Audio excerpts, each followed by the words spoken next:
है और यहाँ पे 4 दिन पंचकोर में जो और नौशकी में हुआ है, बल्कि मैं ये कहूंगा आरजू, जिस तरीके से मैंने अगले दिन, एक मेरे दोस्त है फैसलाबाद, उन्होंने मुझे कैप्टन बिलाल की तदफीन और उनके जनाजे की तस्वीरें भेजी, दिल हिला दिया उसने। और मैं सोच नहीं सकता था कि हालात इतने खराब हैं। इस किस्म के वेपन्स उन्होंने यूज किए, इंटरनेशनल मीडिया पे आया है कि जिस तरीके के वेपन थे उनकी और जिस तरह की ट्रेनिंग थी उन लोगों की जिन्होंने हमला किया पंचकोर में, खासकर हमारी एफसी के हेडक्वार्टर पे और वहां पे जो दूसरे सरकारी दफातर और हॉस्पिटल्स में। मैं अब शॉक्ड कि वो इतने सोफिस्टिकेटेड हो चुके हैं और हमें पता ही नहीं था। मैं इनके सेल फोन जामर इन्होंने लगाए हुए थे, वो सैटेलाइट के फोन यूज करते रहे अपने हैंडलर्स के साथ। इतना खतरनाक है। तो इन सर्कमस्टांसेस में मुझे ये बताएं, फॉरेन इन्वेस्टमेंट आएगी वहां? कभी भी नहीं सर, कौन लेकर आएगा? कोई भी नहीं आएगा। चाइना से कुछ मिला नहीं है, लेकिन चाहे शाह महमूद कुरैशी साहब हो या फवाद चौधरी, उनका कहना है कि चाइना का जो विजिट था वो बहुत शानदार रहा है, बहुत कामयाब रहा है। लेकिन लोगों को काफी हद तक उनकी शक्लों से समझ आ गई है, जो पिक्चर्स आई हैं उससे पता चल गया है। आप क्या कहेंगे इस बारे में? चाइना के विजिट के बारे में अगर दो मेरी मिली जुली राय ये है कि अगर जो बंदा पैसे मांगने जाए तो वो उसमें भी उन्होंने सर्दमोरी, कर्जा देने में भी सर्दमोरी, लेकिन एज ए प्राइम मिनिस्टर उन्होंने बड़ा एक वियर्ड बिहेवियर था उनका, इंसल्टिव बिहेवियर था कि जिस तरीके से एक वेरी नॉमिनल लोअर लेवल उनका गवर्नमेंट ऑफिशियल जिसने रिसीव किया, उसके बाद जिस तरीके से खान साहब वहां बैठे हुए, जिस तरह की तस्वीरें उनकी आई शुरू में, फिर वहां बुला के जोम पे काले, और उसके बाद जो ये तैयारी करके गए थे कि सी पैक को दोबारा 26 बिलियन तो हमने लूट लिया पाकिस्तानियों ने उनका, लेकिन इनकी अभी भी पिछले जो 34 बिलियन का प्रोजेक्ट, क्योंकि 60 बिलियन का प्रोजेक्ट था, तो उसमें 26 बिलियन तो हम खा भी गए। तो पिछले पैसे जो थे उसके बारे में भी कोई खास उन्होंने वहां से लिफ्ट नहीं कराई। मैं ये समझता हूं कि जिस तरीके से इनका और मैं मेरा जो होमवर्क इन्होंने किया था खान साहब ने, अब 3.5 साल बाद याद आया कि सी पैक भी यहाँ पे एक मौजूद था, उसको भी हिलाएं जुलाएं। जब IMF से या दूसरे ममालिक से चीजें नहीं मिलती तो चाइना के पीछे चले जाते हैं। तो उनको भी पता चल गया है कि अब ये they are non serious people, किसी चीज को सीरियस नहीं लेते। और चोरों को मोर वाली बात है, क्योंकि करप्शन तो चाइनीज भी खुद बहुत करते हैं, लेकिन हम जो है मेरा ख्याल है उनका भी नंबर काटते हैं।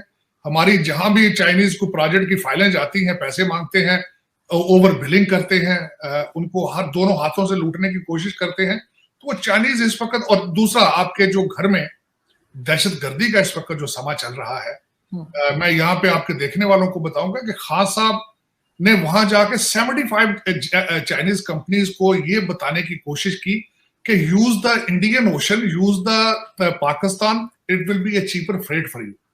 लेकिन आपने वहां उनको फ्रेट का बता रहे हैं, आप हालते जंग में चले गए।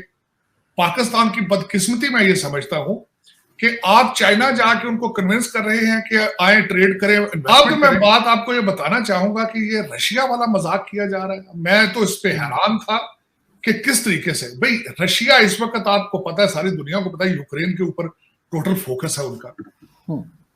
और लेकिन ये कि रशिया जाएंगे, मैं यहाँ 3 फैक्टर बताना चाहूंगा कि एक तो आप ही ने शायद कहा था कि रशिया से और काजाकिस्तान से भी कर्जा लेना चाहते हैं।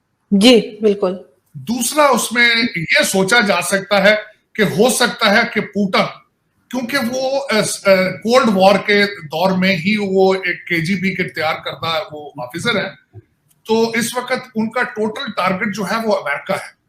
वो जो यूक्रेन भी असल में नहीं है, वो टोटल वो अमेरिकन जो है उनका, जो आखिरी उनकी जो थोड़ी बहुत इज्जत बची है उसको भी वो जलीलो ख्वार कर रहे हैं।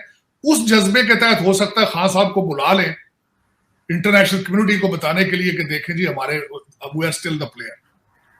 दूसरा, जो मैं एक जिस नजर से देख रहा हूं कि चाइना से हटते फौरन पुतिन साहब ने जो बुलाया है, एक अंदाजा ये भी जाता है कि वहां चाइनीज ने भी कहा हो उनको कि आप प्लीज अमेरिका को स्नब करने के लिए, ये हमारा बच्चा रो रहा है, इसको आप बुला लें और कुछ दें इसको आप।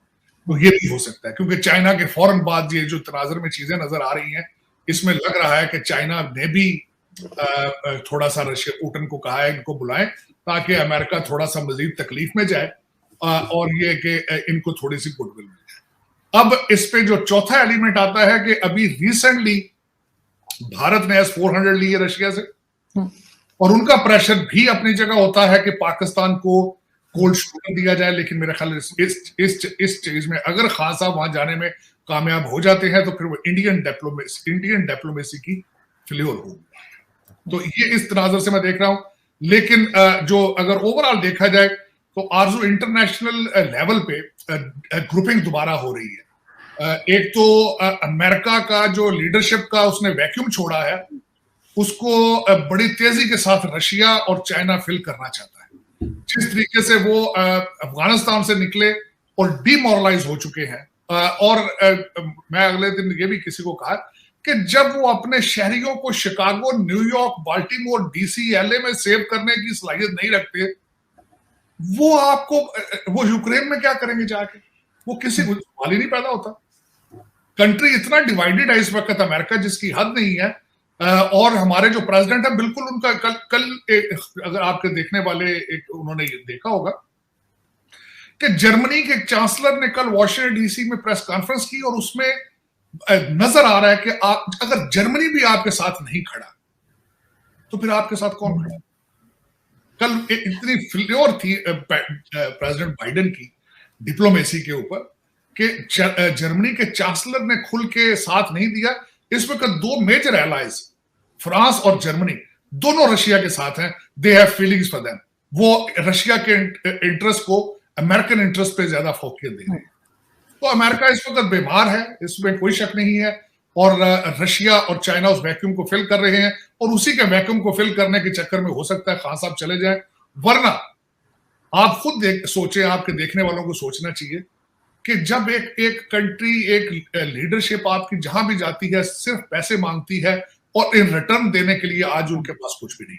पहले अफगानिस्तान था उनके हाथ में, वो जहां जाते थे वो अफगानिस्तान को यूज कर लिया जाता था, दहशत गर्दी के एक चीज को यूज कर लिया जाता था।